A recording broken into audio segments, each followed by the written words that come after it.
Le livre qui parle vous propose d'écouter « Je ne suis pas seul à être seul » de Jean-Louis Fournier, lu par l'auteur avec l'aimable autorisation des éditions Jean-Claude Lattès.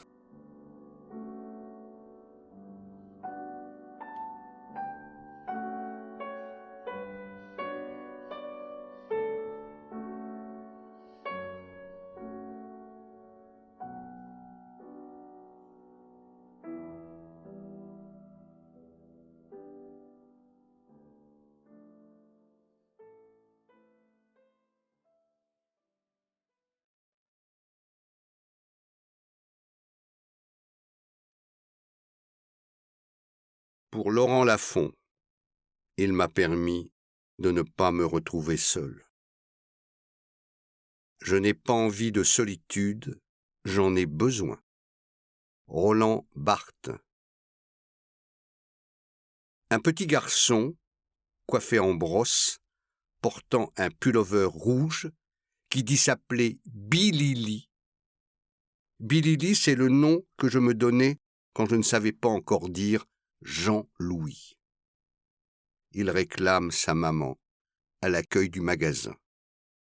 70 ans plus tard, Jean-Louis, octogénaire fringant, trépigne et tambourine fiévreusement à la porte de la maison de ses voisins, dont les volets sont toujours fermés. Il recherche la compagnie, il ne supporte plus sa lancinante solitude. J'en ai marre d'être seul, de plus en plus seul, de plus en plus vieux, de plus en plus moche. Si j'avais su, je serais pas vieux. C'est la canicule, je crève de chaud. Et malgré les injonctions du gouvernement, mes proches, devenus lointains, ne m'appellent pas pour savoir si je bois consciencieusement de l'eau. Tout le monde m'a abandonné. Ma femme Sylvie, il y a 10 ans. Récemment, ma petite chatte Salomé. Tous ceux qui m'avaient aidé à vivre. Ma maison est devenue trop grande et mes voisins d'en face ont toujours leurs volets fermés. Le plus terrible, c'est que je vais mourir seul. Tu ne seras pas là pour me rassurer, me tenir la main, me fermer les yeux. En même temps, je préfère que tu évites tout ça. Toi ou moi, tu n'auras jamais été veuve.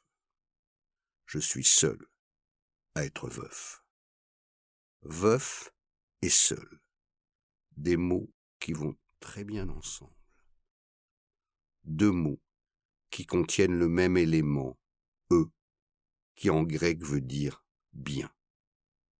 Les mots ne manquent pas d'humour. Une solution pour ne pas être seul quand on est vieux, c'est d'avoir une famille nombreuse. Avoir des enfants qui, plus tard, pourront pousser votre fauteuil roulant. J'ai pas eu de peau avec mes 2 garçons. C'est moi qui ai dû pousser leur fauteuil. Et ma sainte fille prie pour que je casse ma pipe. J'ai choisi d'écrire un livre sur la solitude. Quand ça va mal, j'écris mes malheurs pour essayer d'en rire. On écrit parce que personne n'écoute. Sans la littérature, on ne saurait pas ce que pense un homme lorsqu'il est seul. Georges Perros. Un livre sur la solitude, on ne l'écrit pas à 4 mains. On ne peut pas se faire aider. On doit être seul. Ça tombe bien, je suis seul devant ma page blanche. Il sera court, comme je souhaiterais ma solitude. Quand je suis né, je ne respirais pas.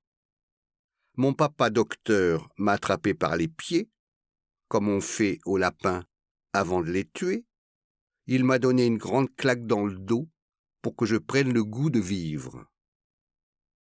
Déjà inquiet, j'appréhendais l'avenir, et devant l'imminence du danger, je retenais ma respiration. 40 années plus tard, je raconterai dans un dessin animé, l'aventure d'un oiseau qui avait le vertige. Il avait peur de voler.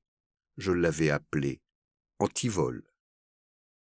Jean-Louis Fournier est un fou chiffonné, cerné d'angoisse existentielle, pour qui tout allait bien, jusqu'à ce jour maudit où il est né.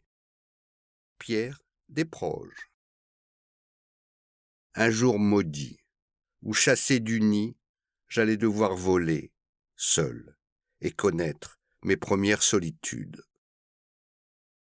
J'ai nagé longtemps, je me suis éloigné de la plage, je n'ai plus pied, je n'ai pas le droit.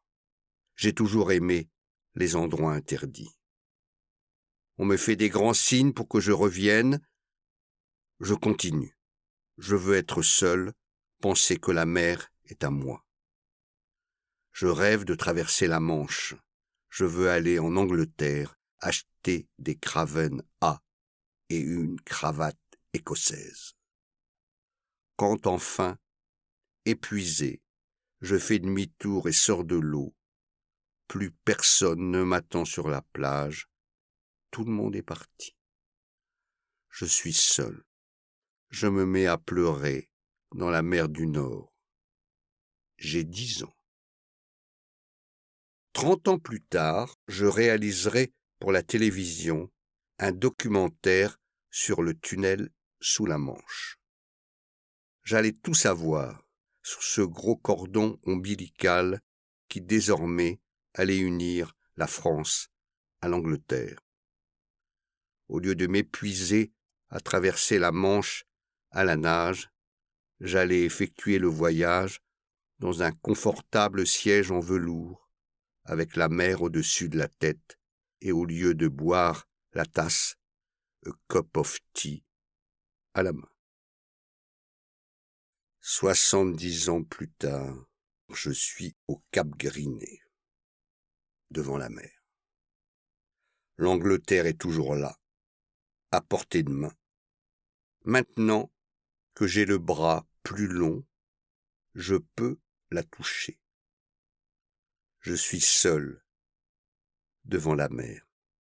J'ai l'impression qu'elle m'attendait, qu'elle est venue seulement pour moi.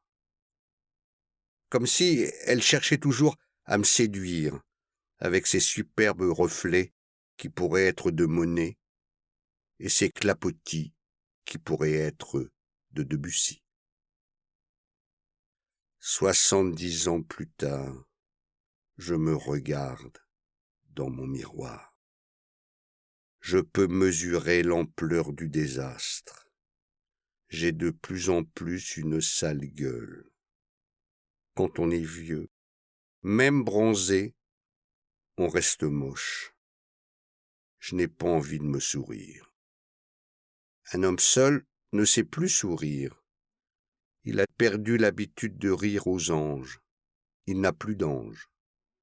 Personne ne me fait des compliments, ne me dit « tu es bien coiffé ». Personne ne me dit « tes nouvelles lunettes te vont bien ».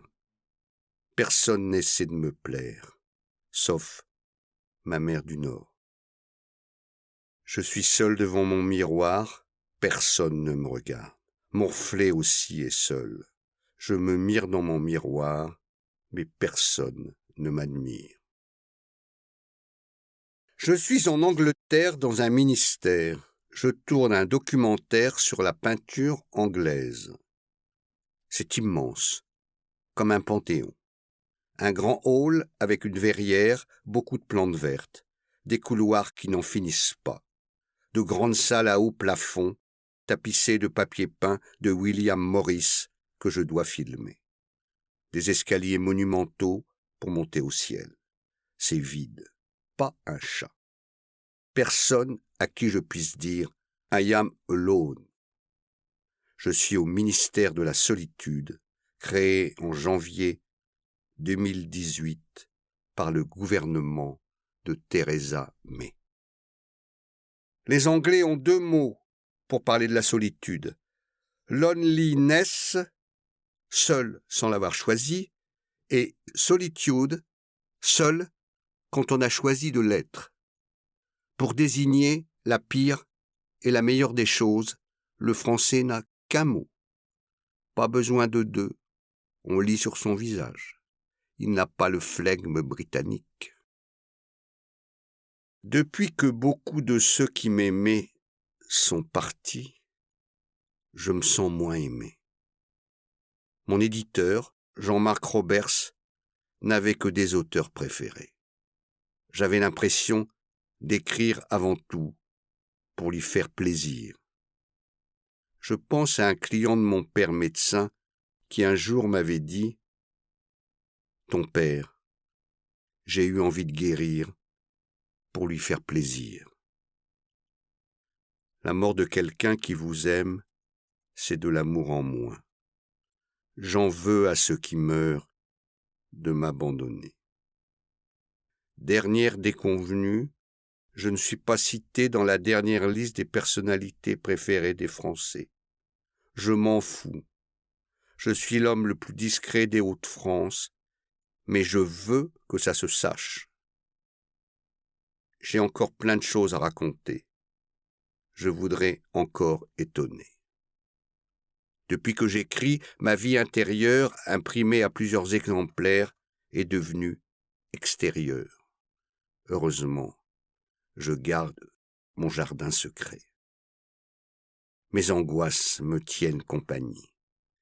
Il y a quelques années, on m'avait donné l'adresse d'un nouveau psy. Il y avait foule devant son cabinet. Une longue queue attendait. Je regardais les autres avec sympathie. Le psy soignait avec succès les agoraphobes et les gens qui souffrent de solitude. Dans la salle d'attente bondée, je n'avais pas pu trouver une place assise, je me sentais moins seul. Le psy était un ponte, il s'appelait Pontalis. J'avais réussi à avoir un rendez-vous grâce à un de ses amis. Je lui avais raconté que j'écrivais des dessins animés. Je lui ai parlé de ma vache noiraude et d'Antivol. Il m'avait dit qu'il n'avait pas le temps de s'occuper de moi. Il me conseillait de continuer à inventer des personnages. C'était pour lui la meilleure thérapie. Je suis sorti ragaillardi, sur le dos de ma vache noiraude et avec l'oiseau Antivol sur mon épaule. Mon vieil ordinateur est en train de rendre l'âme. Il refuse d'imprimer ce que j'ai envie de dire. Il perd la mémoire. Lui aussi. Je me retrouve avec des... Nous espérons que vous avez apprécié cet aperçu. Pour continuer à écouter ce livre audio sur Google Play Livres, utilisez le lien dans la description de la vidéo.